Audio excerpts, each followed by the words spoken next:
YouTube channel. ನಾನಿವತ್ತು ನಮ್ಮ ಅಮ್ಮ ಮನೆ ಬಂದಿದ್ದೆ. ನಮ್ಮಮ್ಮ ಅಜ್ಜಿ ಹಬ್ಬ ಮಾಡ್ತಾರೆ.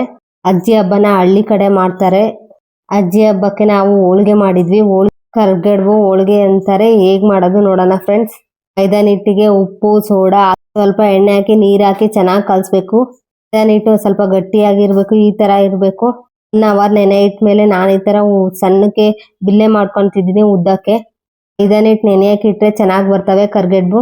ಈ ತರ ಸಣ್ಣಗೆ ಬಿಲ್ಲೆ ಮಾಡ್ಕೊಬೇಕು. ಫುಲ್ ಸಣ್ಣಗಿರ್ಬೇಕು, ದೊಡ್ಡದಾಗಿರ್ಬಾರ್ದು, ಚೆನ್ನಾಗಿ ಬರಲ್ಲ ಕರ್ಗಡ್ಬು.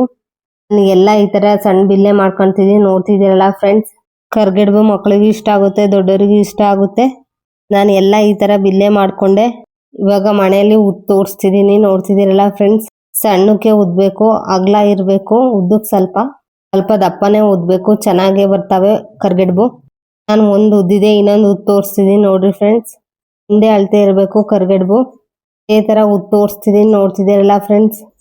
ನನಗೆ ಹೋಳಿಗೆ ಅಂದ್ರೆ ತುಂಬಾ ಇಷ್ಟ. ಈ ಸಣ್ಣ ಹೋಳಿಗೆ ಕರ್ಗಡ್ಬು ಅಂತ ತಿನ್ನಕ್ಕೆ ಚೆನ್ನಾಗಿರುತ್ತೆ. ಸಣ್ಣ ಮಕ್ಕಳಿಗೂ ಕೈಯಲ್ಲಿ ಹಿಡ್ಕೊಂಡು ತಿನ್ನಕ್ ಚೆನ್ನಾಗಿರುತ್ತೆ, ದೊಡ್ಡವರು ತಿನ್ಬೋದು. ಹೋಳಿಗೆಗೆ ಕಾಯಿಲ್ ಮಾಡ್ತಾರೆ ಕೊಬ್ಬರಿಯಿಂದ. ಹೋಳಿಗೆಗೆ ತುಪ್ಪ, ಕಾಯಿಲ್ ಕಾಂಬಿನೇಷನ್ ಚೆನ್ನಾಗಿರುತ್ತೆ. ನೋಡ್ತಿದ್ದೀರಲ್ಲ ಫ್ರೆಂಡ್ಸ್, ನಾನು ಇದೇ ತರ ಉದ್ದು ತೋರಿಸ್ತಿದ್ದೀನಿ. ಎಲೆನ ಹಿಟ್ಟು ಹಾಕೊಂಡು ಚೆನ್ನಾಗಿ ಒಂದೇ ಅಳತೆ ಸೈಜ್ ಉದ್ಬೇಕು ಹೋಳಿಗೆ ಎಲೆನ. ನೀವು ಹಬ್ಬಗಳಲ್ಲಿ ಟ್ರೈ ಮಾಡಿ ಹೋಳಿಗೆ ಕರ್ಗಡ್ಬುನ. ಚೆನ್ನಾಗಿರುತ್ತೆ, ತಿನ್ಬೋದು. ಬೆಲ್ಲದ್ದು ನಾವೆಲ್ಲ ಹಬ್ಬಕ್ಕೂ ಕರ್ಗಡ್ಬು ತಟ್ಟೋಳಿಗೆ ಮಾಡ್ತೀವಿ. ಸ್ಪೆಷಲ್ ಹಬ್ಬಕ್ಕೆ ಸ್ಪೆಷಲ್ ಕರ್ಗಡ್ಬು ತಟ್ಟೋಳಿಗೆ ಒಂದೊಂದ್ಸರಿ ಮಾಡ್ತಿರ್ತೀವಿ ಹಬ್ಬಕ್ಕೆ. ನಾನು ಎಷ್ಟೊಂದು ಉದ್ದು ತೋರಿಸ್ತಿದೀನಿ ನೋಡ್ರಿ ಫ್ರೆಂಡ್ಸ್. ಮಾಡೋದು ಲಾಸ್ಟ್ ವಿಡಿಯೋದಲ್ಲಿ ಹಾಕಿದೀನಿ, ಚೆಕ್ ಮಾಡಿ ಫ್ರೆಂಡ್ಸ್. ತಟ್ಟೋಳಿಗೆ ಮಾಡಿದೀನಿ, ಲಾಸ್ಟ್ ವಿಡಿಯೋ ಚೆಕ್ ಮಾಡಿ. ಇಷ್ಟೊಂದು ಉದ್ದಿದೆ ನೋಡ್ರಿ ಫ್ರೆಂಡ್ಸ್, ನೋಡ್ತಿದ್ದೀರಲ್ಲ. ಒಂದು ಪಾವ್ ಹಾಕಿದ್ವಿ ಬೇಳೆನ, ಹೂರ್ಣ ನೋಡ್ರಿ ಫ್ರೆಂಡ್ಸ್. ಕರ್ಗಡ್ಬು ತುಂಬಾ ತೋರಿಸ್ತಿದೀನಿ. ಎಲ್ಲ ಎಲೆ ಫಸ್ಟ್ ಈ ತರ ಹಾಕೊಬೇಕು. ಆಮೇಲೆ ಒಂದೊಂದಕ್ಕೆ ಸಣ್ಣಗೆ ಉದ್ದಕ್ಕೆ ಸ್ಟಫಿಂಗ್ ಮಾಡ್ತಿದೀನಿ ಹೋಳಿಗೆ ಹೂರ್ಣನ. ಈ ತರ ಸ್ಟಫಿಂಗ್ ಮಾಡ್ಬೇಕು. ಸ್ವಲ್ಪ ಹೋಳಿಗೆ ಹೂರ್ಣನ ಒಂದಕ್ಕೆ ಇಟ್ಟೆ, ಎರಡನೇದಕ್ಕೂ ಇಡ್ತಿದೀನಿ, ಇವಾಗ ಮೂರನೇದಕ್ಕೂ ಇಡ್ತಿದೀನಿ. ನೋಡ್ತಿದ್ದೀರಲ್ಲ ಫ್ರೆಂಡ್ಸ್. ಈ ತರ ಎಲ್ಲದಕ್ಕೂ ಹೂರ್ಣ ತುಂಬ್ಕೊಂತಿದೀನಿ ಎಲೆಗೆ. ನೋಡ್ತಿದ್ದೀರಲ್ಲ ಫ್ರೆಂಡ್ಸ್, ಹೂರ್ಣ ಸ್ಟಫಿಂಗ್ ಮಾಡಿ ಎಲ್ಲದಕ್ಕೂ ತುಂಬ್ಕೊಂಡೆ. ಇವಾಗ ಕರ್ಗಡ್ಬು ಹೇಗೆ ಮುಚ್ಚೋದು ತೋರಿಸ್ತಿದೀನಿ. ಈ ತರ ನೀರ್ ಹಚ್ಚಿ ಈ ತರ ಮಡ್ಚ್ಬೇಕು. ನೋಡ್ತಿದ್ದೀರಲ್ಲ ಫ್ರೆಂಡ್ಸ್ ಕರ್ಗಡ್ಬು ತುಂಬೋದು ಎಲ್ಲ ತೋರಿಸ್ತೀನಿ ನೋಡ್ರಿ ಫ್ರೆಂಡ್ಸ್. ಅಷ್ಟು ತುಂಬದೆ ಈ ತರ ಕರ್ಗಡ್ಬು ಸೂಪರ್ ಆಗಿರುತ್ತೆ ಟೇಸ್ಟ್. ನಾನು ಕರ್ಗಡ್ಬು ಎಲ್ಲ ತೋರಿಸ್ತಿದೀನಿ, ನೋಡ್ತಿದ್ದೀರಲ್ಲ ಫ್ರೆಂಡ್ಸ್. ತುಂಬದೆ ಇವಾಗ ಕರಿಬೇಕು. ಬಾಣ್ಲೆಯಲ್ಲಿ ಎಣ್ಣೆ ಇಟ್ಟಿದ್ದೆ, ಕಾದಿದೆ. ಇವಾಗ ಕರಿತಿದೀನಿ.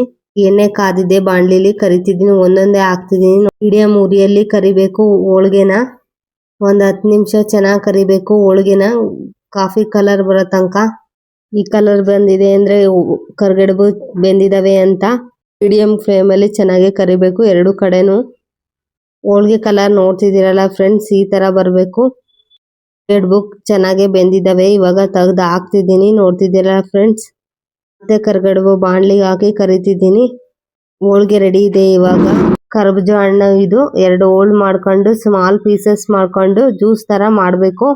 ಕಾಯಿಲು ಮಾಡ್ಬೋದು. ಈ ತರ ಮಾಡ್ತಾರೆ ಇವಾಗ ಕರ್ಬೂಜ ಹಣ್ಣಲ್ಲಿ ಜ್ಯೂಸ್ ತರ. ಕರ್ಗಡ್ಬು ಹೋಳಿಗೆ ಅದ್ಕೊಂಡ್ ತಿನ್ನಕ್ಕೆ ಆಗಿರುತ್ತೆ. ನೀವು ಒಂದ್ಸರಿ ಈ ತರ ಮಾಡಿ ಕರ್ಬೂಜ ಹಣ್ಣು ಎಲ್ಲ ಸಣ್ಣಕ್ಕೆ ಪೀಸಸ್ ಮಾಡಿ ಈ ತರ ಹಚ್ಕೊಂಡು ಜ್ಯೂಸ್ ಮಾಡಿದೆ. ಈ ತರ ಆಯ್ತು. 3-4 ಬಾಳೆಹಣ್ಣು ಪೀಸ್ ಕಟ್ ಮಾಡಿ ಈ ತರ ಹಾಕ್ದೆ ಇದ್ರಲ್ಲಿ. ನಾನ್ ಟೇಸ್ಟ್ ಮಾಡಿದೆ ಹೋಳಿಗೆಗೆ, ಸೂಪರ್ ಆಗಿರುತ್ತೆ ಕಾಂಬಿನೇಷನ್. ಕರ್ಬೂಜ ಹಣ್ಣಿಂದು ಅದ್ಕೊಂಡ್ ತಿನ್ನಕ್ಕೆ ಹೋಳಿಗೆಗೆ. ಕರ್ಗಡ್ಬು ಇಷ್ಟ ಆಗಿದೆ ಲೈಕ್ ಮಾಡಿ friends. Thank you for watching this video. Next ವಿಡಿಯೋಲಿ ಸಿಗ್ತೀನಿ. Bye friends.